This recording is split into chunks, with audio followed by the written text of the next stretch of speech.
ओम श्री गणेशाय नमः। हर हर महादेव। ओम नमः शिवाय। सभी साथियों को मेरा प्रातः वंदन, सुबह की नमस्कार। साथियों 5 बज चुके हैं, सभी जाग जाओ। तो अभी हमारा जो टॉपिक है वो है घोष और सघोष। तो जैसे हम सभी जानते हैं, घोष और सघोष जो क्या है जी, एक ही चीज़ है। हम चाहे घोष बोलो, चाहे हम सघोष बोलें, तो वो एक ही चीज़ है। जैसे हम पाठशाला बोलें, चाहे विद्यालय बोलें, तो उसी तरह घोष बोलो चाहे सघोष बोलो, तो कभी हम हमें ये कन्फ्यूज़न नहीं रहनी चाहिए कि घोष अलग होता है और सघोष अलग होता है। नहीं जी, घोष और सघोष जो क्या होता है जी, एक ही होता है। घोष, सघोष, अघोष। घोष को हम सघोष भी कहते हैं। तो अ, हम शाब्दिक अर्थ पर अगर जाएँ, तो घोष का शाब्दिक अर्थ हम सभी जानते हैं कि घोष को हम क्या बोलते हैं जी, ध्वनि, नाद, गूंज। तो घोष का शाब्दिक अर्थ जो है वो क्या जी, ध्वनि है, नाद है, गूंज है। ठीक है जी, ये हमारा क्या हो गया जी, क्लियर हो गया। तो फटाफट हम आगे बढ़ते हैं बिना समय गंवाए। घोष घोष को अगर हम थोड़ा-सा पारिभाषिक रूप में इसको ढालें, तो बिल्कुल सिंपली हम इस बात को समझेंगे कि जिन वर्णों के उच्चारण में गले के भीतर जो है क्या होती है जी, गूंज होती है। जिन वर्णों के उच्चारण में गले के भीतर से गूंज का अनुभव होता है, गूंज की अनुभूति होती है, एक नाद की अनुभूति होती है, एक ध्वनि की अनुभूति होती है, तो वो सारे वर्ण जो है ज़्यादा नाद और ज़्यादा गूंज की अ, अनुभूति होती है। तो वो सभी वर्ण हमारे घोष या सघोष की श्रेणी में आएँगे। ठीक है जी? ये हमारा क्या हो गया जी, बात स्पष्ट हो गई। तो हम सभी जानते हैं कि घोष में, घोष या सघोष एक चीज़ है। घोष में हमारे सभी 11 स्वर आएँगे। कितने स्वर आएँगे जी? 11 स्वर। और हम सभी जानते हैं कि अ से औ तक हमारे क्या होते हैं जी? 11 स्वर होते हैं। अ, आ, ई, उ, री, ए, ऐ, ओ, औ। ये कितने स्वर हो गए जी हमारे? 11 स्वर हो गए। और हम और हर वर्ग का तीसरा, चौथा, पाँचवाँ वर्ण, ध्यान से हमें इस बात को याद रखना है कि हमको पता है कि 5 वर्ग होते हैं, क वर्ग, च वर्ग, ट वर्ग, त वर्ग और प वर्ग। और 5 वर्ग में 5-5 वर्ण होते हैं, 5-5 वर्ण होते हैं। जैसे क वर्ग में क, ख, ग, घ, ङ, च वर्ग में च, छ, ज, झ, ञ, ट वर्ग में ट, ठ, ड, ढ, ण, त वर्ग में त, थ, द, ध, न और प वर्ग में प, फ, ब, भ, म होते हैं। तो हर वर्ग का जो हमारा तीसरा, चौथा और पाँचवाँ वर्ण जो है, वो घोष की श्रेणी में आता है, उसे घोष कहा जाता है या सघोष कहा जाता है। तो जैसे क वर्ग में ही अगर हम तीसरा, चौथा, पाँचवाँ कौन हो गया जी? हमारा ग, घ, ङ हो गया तीसरा, चौथा, पाँचवाँ। च वर्ग में कौन हो गया? मुझे नहीं लगता इस पर ज़्यादा हमारे को डिस्कस करने की आवश्यकता है। तो च वर्ग में हो गया चौ, छ तो हमारा पहला दूसरा हो गया ज, झ, य। ठीक है जी? उसके बाद ट वर्ग में ड, ढ, ण। त वर्ग में तो, थ हमारा पहला दूसरा हो गया, तो, थ, द, ध, न।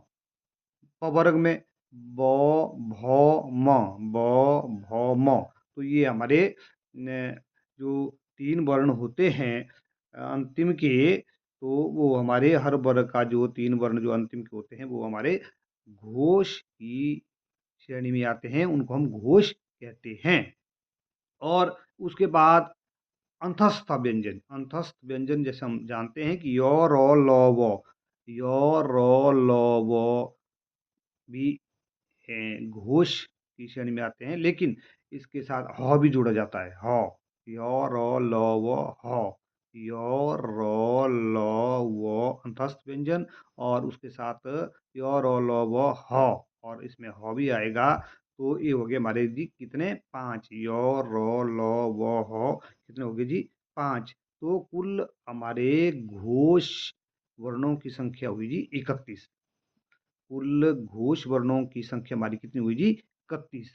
क्योंकि ऐसा भी पूछा जा सकता है कि घोष अथवा सघोष में वर्णों की संख्या बताइए। तो हमें पता लग चुका है कि एक तो 11 स्वर हो गए, ठीक है जी। हर वर्ग का तीसरा, चौथा, पांचवा वर्ण जो है वो सघोष हुआ या घोष हुआ। तो 5 हमारे वर्ग होते हैं, तो 5 गुणा 3 15, तो 15 वो हो गए। 11 हमारे पास स्वर थे, 15 वो हो गए, 26 हो गए। और अंतस्था य र ल व और ह को जोड़ करके 5 और हो गए। तो 11 जमा 15 16 जमा 5 31। तो हमारे घोष में कितने वर्ण हुए जी 31। सघोष में कितने वर्ण हुए जी 31। तो ये क्लियर है, ज़्यादा इस पर डिस्कस करने की हमें आवश्यकता नहीं है, ये बिल्कुल आसान है, बहुत ही इजी है। तो अब हम आगे बढ़ेंगे अघोष के बारे में। तो अघोष हम किसे कहते हैं? जिन वर्णों के उच्चारण में गले के भीतर गूंज कम होती है। गले के भीतर जो है जिन वर्णों के उच्चारण करने में जो हमारी गूंज का अनुभव होता है वो क्या होता है जी? गूंज की, ध्वनि की, नाद की अनुभूति कम महसूस होती है। वो सारे वर्ण जो है हमारे अघोष की श्रेणी में क्या है जी? आते हैं। हम सभी इस बात को भली भांति जानते हैं और समझते हैं। बस थोड़ा सा पुनरावृत्ति करने की थोड़ी सी आवश्यकता रहती है। तो अब हमने डिस्कस किया 31 वर्ण तो हमारे घोष में आए, और उसमें हमने ये डिस्कस किया कि हर वर्ग का तीसरा, चौथा, पांचवा वर्ण, और हमारे सारे उसमें स्वर आ गए। अंतस्थ व्यंजन य, र, ल, व के साथ ह भी आ गया था। लेकिन अघोष में हमारा जो है हर वर्ग का पहला और दूसरा वर्ण, हर वर्ग का पहला और दूसरा वर्ण, हर वर्ग का। वर्ग में क ख हो गया, पहला क्या हो गया क वर्ग में क, दूसरा क्या हो गया ख। च वर्ग में पहला क्या हो गया जी च, और दूसरा क्या हो गया छ। ट वर्ग में पहला क्या हो गया जी ट, दूसरा हो गया ठ। त वर्ग में क्या हो जी पहला तो, फिर हो गया थ। प वर्ग में क्या हो गया जी पहला पहला जो हमारा वर्ण हो गया प, और दूसरा वर्ण हो गया फ। तो ये कितने हो गए जी 5 को अगर हम 2 से गुणा करते हैं तो कितने हो गए जी? ये 10 हो गए। और उसके बाद इसमें आएंगे उष्म व्यंजन। क्या आएंगे जी? उष्म व्यंजन। उष्म व्यंजन जो है श, शेर वाला, श षटकोण वाला, और स, ये भी जो है हमारे अघोष में आएंगे। तो श, श, स, 3 ये हो गए। श शेर वाला, श षटकोण वाला, और स सेब वाला। तो ये 3 हमारे, हम सभी जानते हैं कि उष्म व्यंजन में आते हैं। तो ये 3 हो गए। तो ये कुल कितने हो गए जी? 13। कितने हो गए जी? 13। तो अघोष में कुल वर्णों की संख्या होती है जी 13। अगर हमारे को ऐसा पूछ जाता प्रश्न में कि अघोष में वर्णों की कुल संख्या कितनी होती है, तो हमें एकदम इस बात का ज्ञान है कि 13 होती है। क्योंकि हर वर्ग का पहला और दूसरा 5 वर्ग हो गए, क वर्ग, च वर्ग, ट वर्ग, त वर्ग और प वर्ग। तो उसका पहला वर्ण और दूसरा वर्ण हो गया। तो 5 वर्ग में वो 5 इंटू 2, 5 को अगर हम 2 से गुणा करके तो वो 10 वर्ण हो गए। और उसके बाद उष्म व्यंजन श, श और स, 3 वो हो गए। तो कुल हमारे कितने हो गए जी? 13 हो गए। तो ये था हमारा घोष और सघोष के बारे में जानकारी। बस हम शाब्दिक अर्थ इस बात को समझ चुके हैं कि घोष का अर्थ ही क्या होता है जी? गूंज होता है, ध्वनि होता है, नाद होता है। और अघोष का मतलब होता है कि जिसमें ध्वनि, नाद और गूंज क्या हो? कम हो। कम हो। तो अगर हम इन वर्णों का उच्चारण करते हैं, प्रैक्टिस करते हैं, तो प्रैक्टिस करने से ही हमारी जो कॉन्सेप्ट जो है, अवधारणा जो है और ज़्यादा स्पष्ट हो जाती है। अगर हम जैसे हम कह रहे हैं कि घोष में या सघोष में हर वर्ग का तीसरा, चौथा और पांचवा, अगर हर वर्ग के तीसरे, चौथे और पांचवें वर्ण को अगर हम क्या करेंगे? उच्चारित करेंगे, तो हमें पता लगेगा कि इन वर्णों के उच्चारण में गले के भीतर जो है हमारी क्या होती है जी? गूंज होती है।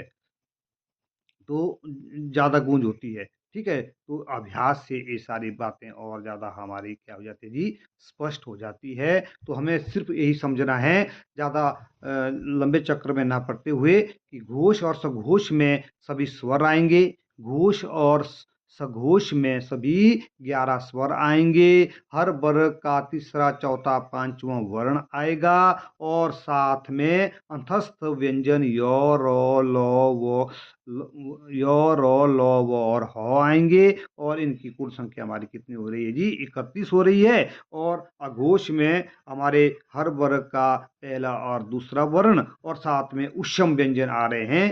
तो 5 गुणा 2 हो गया 10, उष्म व्यंजन हो गए हमारे श, स। तो 3 वो हो गए, 10 जमा 3 13 हो गए। तो बस हमारा ईज़िली अगर इस तरह का हमारा प्रश्न आता है, तो हम आसानी से इस बात को समझ चुके हैं। तो ये तो बिल्कुल ही आसान था, ये टॉपिक मैंने आपके समक्ष रखा। तो बिल्कुल जी, हमें जो है तैयारी करनी है, कोशिश करनी है और नेक्स्ट जो हमारा ये टेस्ट होगा, उसमें हमने अच्छे से अच्छे नंबरों में पास होना है।